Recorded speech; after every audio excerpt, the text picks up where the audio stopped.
my name is Gregory, and I teach viola at REW Music. A really positive experience that a student of mine has had in my studio was successfully auditioning for their first youth symphony. Not only did they not realize that those opportunities were available nearby, they didn't realize the potential that they had before coming into my studio, and they didn't actually have the means or understanding of how to go about it. And we prepared them for this audition. They not only got in, but were in the top 4 seats in their section for this youth symphony the very first time. And ever since then, they've felt more than motivated to practice and have actually come in with their parents to tell me that one day this student wants to do music for a living. To get students excited to come back next week, I try to be not only really encouraging about how well they're playing, but I try to just develop a really good relationship with them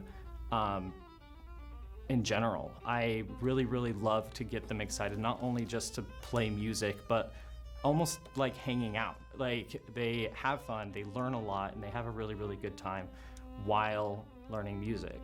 And so I like to motivate my students by not only wanting to get better at their instrument, but also just to enjoy coming to lessons and enjoy the person that they're taking lessons from.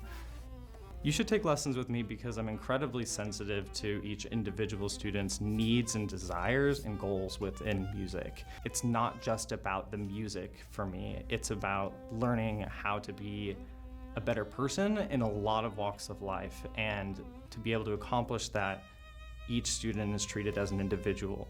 They're not given any specific rubric or anything. They're given my undivided attention and somebody that will listen to exactly what they want to do with music, and we can come up with a game plan together to reach that.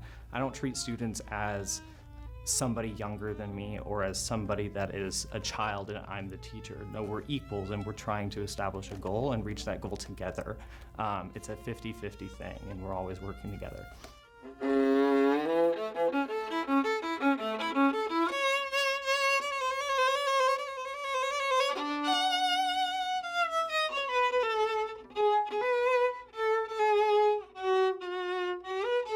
So a common pitfall that you'll fall into with one excerpt in specific is the Romanian Rhapsody by Ionescu. The main reason that this one is so difficult is because it is a solo. It is not an orchestra excerpt, but rather a show of virtuosity, the ability to be musical, to stay within a beat, but still ebb and flow, to stretch and to project. Violists have a big struggle to project their sound in comparison to violinists or cellists, just based off the structure of their instrument.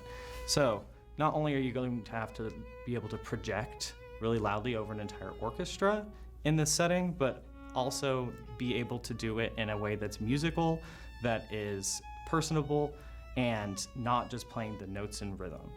It takes that one step further to being a bit more musical. So with the Roman Carnival Overture by Berlioz, a major pitfall that you will run into is maintaining your rhythm while also maintaining good intonation. This one in general is actually just a beast, but the most difficult thing is probably the rhythm. There are a lot of syncopations or notes off of the beat, and there are a lot of irregular rhythmic patterns that will happen seemingly out of nowhere. When you're at such a slow tempo, playing really complex rhythms is a lot more difficult because you have to divide your beats so much more accurately, and you don't have a lot of wiggle room for being off a little bit. It is much more obvious. It takes much more control and a lot more subdividing within yourself, or internalized rhythm, which is really what this excerpt will be testing.